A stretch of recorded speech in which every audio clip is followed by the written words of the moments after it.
மனிதனை ஆட்டுவிக்கும் 7 சக்திகள். ஒன்று மனம், உடல், நாம் இருக்கும் இடம், நம்முடைய கர்ம வினை, கிரகங்கள், நம்மை சுற்றி இருக்கும் மக்கள். 7வது நாம் பயன்படுத்தக்கூடிய பொருள். அறிவியலோடு தொடர்புடைய ஆன்மீகம் பற்றிய ஆச்சரிய தகவல்கள். மர்மம்.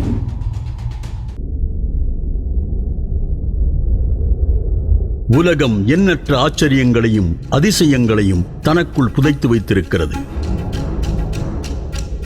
உலகம் என்பதிலேயே பல கருத்துகள் பேசப்படுகின்றன. மேல் உலகம், கீழ் உலகம், பாதாள உலகம் போன்றவை புராணங்களிலும் கதைகளிலும் சித்தரிக்கப்படுகின்றன. இவை உண்மையிலேயே இருக்கின்றனவா அல்லது வெறும் கற்பனையா என்பதையெல்லாம் இன்னும் யாராலும் அறுதியிட்டு சொல்ல முடியவில்லை. இந்த நிலையில்தான் மனிதனை பற்றிய ஆய்வுகளும் அவனது வாழ்க்கை ரகசியங்கள் பற்றிய குறிப்புகளும் வியக்க வைக்கின்றன. மனிதனுக்குள் இருக்கும் சக்திகள் இந்த உலகில் எல்லாவற்றையும் சாதிக்கும் திறன் கொண்டதாக கூறப்படுகிறது. ஆனால் அந்த சக்திகளை மனிதன் முறையாக பயன்படுத்துவதில்லை அல்லது புரிந்து கொள்வதில்லை என்றும் சொல்லப்படுகிறது. அந்த வகையில் 7 விதமான சக்திகளை முறையாக செயல்படுத்தினால் அனைத்தும் சாத்தியப்படும் என்கிறார் மருத்துவத் துறையிலும் ஆன்மீகத் துறையிலும் பல்வேறு ஆய்வுகளை மேற்கொண்டு வரும் டாக்டர் சுகுமாரன் அவர்கள். அடிப்படை மனித வாழ்க்கைக்கு தேவையான ஒன்று இன்னைக்கு சந்தை பொருளாகிவிட்டது. நிம்மதி வேண்டுமா, எங்களை நாடுங்கள். ஆரோக்கியம் வேண்டுமா, எங்களை நாடுங்கள். வெற்றி வேண்டுமா, எங்களை நாடுங்கள். பணம் வேண்டுமா, எங்களை நாடுங்கள். இதில் நிறைய விதமான குருமார்கள், இது மந்திரவாதிகள், ஜோசியம், வாஸ்து, இப்படி நிறைய இந்த அழகுக்கலை நிபுணர்களுடைய வியாபாரம் மாதிரி இன்றைக்கி எல்லாம், இன்றைக்கி பெரும்பாலும் மருத்துவமனைகளும் கூட வியாபார ஸ்தலமாகிவிட்டது. அலோபதி பார்க்குறோம், சித்தா பார்க்குறோம், ஆயுர்வேதி பார்க்குறோம், ஹோமியோபதி பார்க்குறோம்.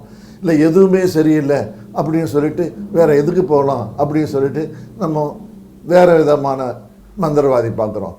இல்லை யாராவது உனக்கு செய்வினை வச்சுட்டாங்க இப்படிங்கிற மாதிரியெல்லாம் நிறைய விதமான, கடைசியில் எல்லாம் விதிப்படி தான் அப்படிங்கிறது ஒரு முடிவுக்கு வந்து நான் கோயிலாக போகிறேன், சாமி வேண்டுறேன் அப்படின்னு எல்லா கோயில்லையும் இன்றைக்கி கும்பல் பலவிதமான, இந்த சாமி வேணா இந்த பலன் கிடைக்கும், இந்த சாமியை போகணும், இந்த ஸ்தலத்துக்கு போனால் கர்ம வினை தீரும், புண்ணியம் கிடைக்கும், பாவம் தீரும். இன்றைக்கி சுவாமியும் ஒரு வியாபார ஸ்தலமாகிவிட்டது. அடிப்படையில் என்னதான் நடக்குது மனித வாழ்க்கையில்? எது நம்மை வழிபடுத்துகிறது? எது நம்மை இயங்க வைக்கிறது? எது நமக்கு வாழ்க்கைக்கு தேவையான சக்தி? ஸோ ஒரு அலோபதி மருத்துவரா, ஒரு ஒருங்கிணைந்த பல்முனை மருத்துவரா, என்னுடைய 50 ஆண்டு ஆராய்ச்சியின் பலனாக ஒரு முழுமையான தீர்வு என்ன? 7 சக்திகள் தான் நம்முடைய வாழ்க்கையினுடைய ஆதாரம். இயங்க வைக்கிறது, வெற்றி கொடுக்கிறதோ, தோல்வி கொடுக்கிறதோ, பிரச்சனை கொடுக்கிறதோ எல்லாமே. முதலாவதாக குறிப்பிடப்படும் சக்தி மனம்.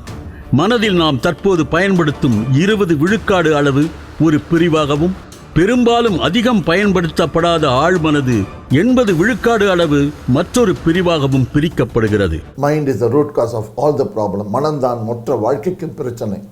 இந்த மனதனுடைய இது என்ன?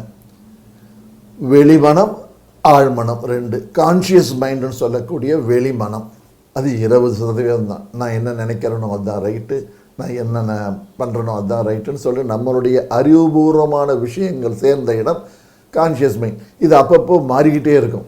இதை தான் இந்த மனம் ஒரு குரங்குன்னு சொல்லுவாங்க. இன்னைக்கு இதை பார்த்து ஆசைப்படும், அதை பார்த்து ஆசைப்படும்.